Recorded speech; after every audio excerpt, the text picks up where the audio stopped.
Hi, it's Olivia, and today I'll be doing the no disclaimers book tag. Haven't done a tag in a little while, but this one was calling to me, and then I watched Elliot do it, and then she tagged me, and it worked out great. And you should definitely go and check out her channel. I love her channel so much, and I loved her responses to this tag too. And then I'll also link her channel and the original creator video by Catalyst Reads. I'll link that both in the description.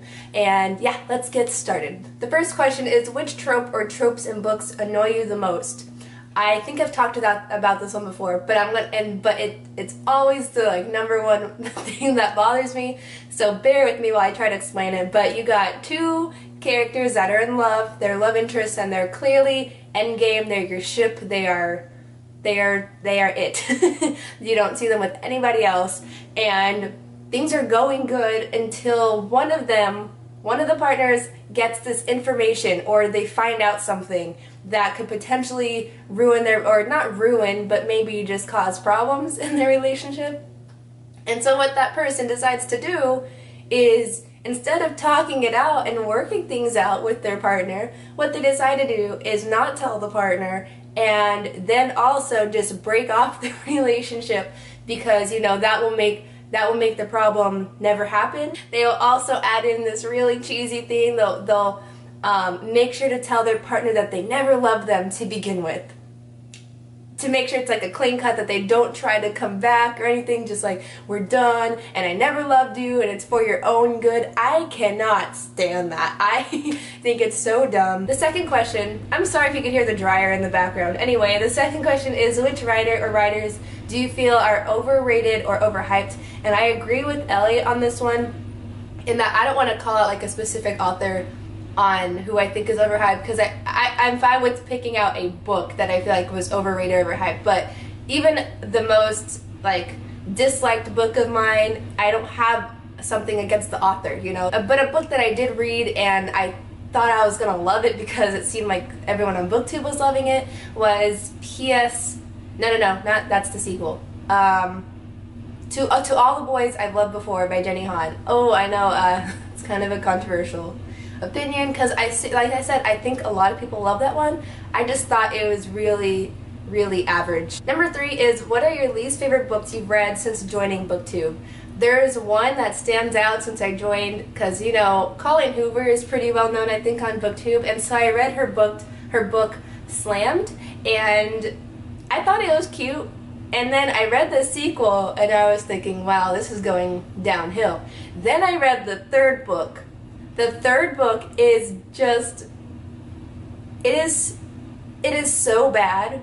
The third book is so bad, and it's really pointless if I told you the plot of what it is. Number 4 is a terrible ending that ruined an otherwise quality book. This one was kind of easy to pick, and that was Eliza and Her Monsters.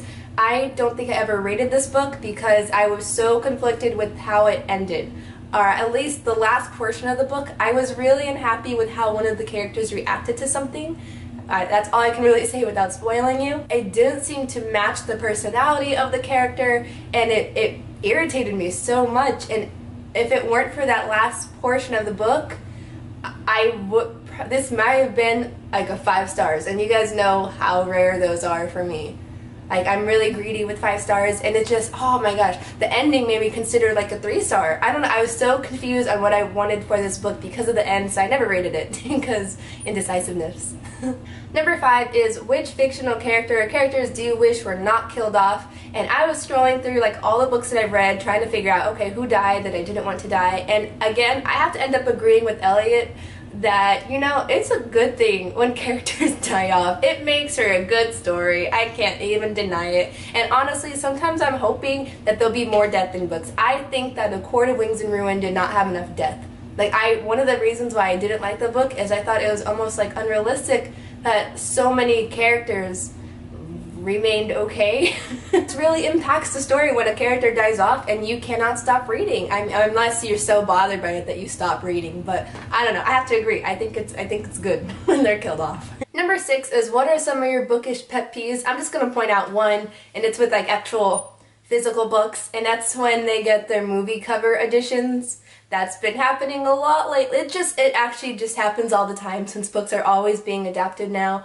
But oh my gosh, they're never good. I mean, I can't really think off the top of my head of one that's been an improvement. They're almost always the opposite of an improvement. Like, I already did not like the cover for Ready Player One, and they just made it worse with like the movie poster edition covering it. It's just a really weird looking movie poster because the dude's leg looks really long. I know that sounds like a weird thing to mention, but his leg looks super long. Number 7 is, what are some books you feel should have more recognition? Everyone should know the answer to this. You already know what's coming. Unwind by Neil Shusterman. And I can't tell if I just love it so much, and it's in part because of like nostalgia, just like, you know, when I first read it. I can't tell if I read it right now if I would love it as much. I just know that when I did, it was my book. I love that book so much, the whole series. But another book that same thing though, I don't know if I would like it as much if I read it today. Life as We Knew It by Susan Beth Pfeffer, and I read it in middle school, and I thought it was the coolest thing because I'm kind of a natural disasters person, geek, but it's about a meteor that hits the moon and knocks out of orbit, and that causes all these natural disasters, like anything you could think of, all of them happen on Earth, and it's this girl's experience through that, and I just thought it was so cool and fascinating to read how it affected the Earth. I have not met a single soul who has read that book. Number 8 is, what are your thoughts on censorship and banned books? And censorship and banning, and then also I think making things age appropriate. Like, clearly we're not going to have kids' books that have sex and extreme violence, but like censorship as in challenging or banning a book because it seems to have a theme that a person doesn't like, or a subject matter that just makes them uncomfortable. That is kind of nonsense to me. I just mentioned in a children's book haul that I did this book, George, and it's a children's book, and the premise basically is, I haven't read it yet, but it's a girl who knows she's a girl but was born a boy. That's what I think the sentence, like the synopsis says on the front of the book.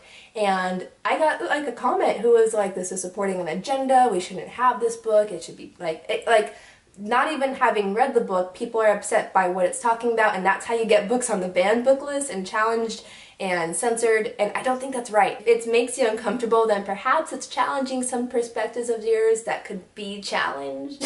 I don't know. But like, yeah, I've picked up so many banned books, and they are wonderful. So the final question is number 9, who do you tag?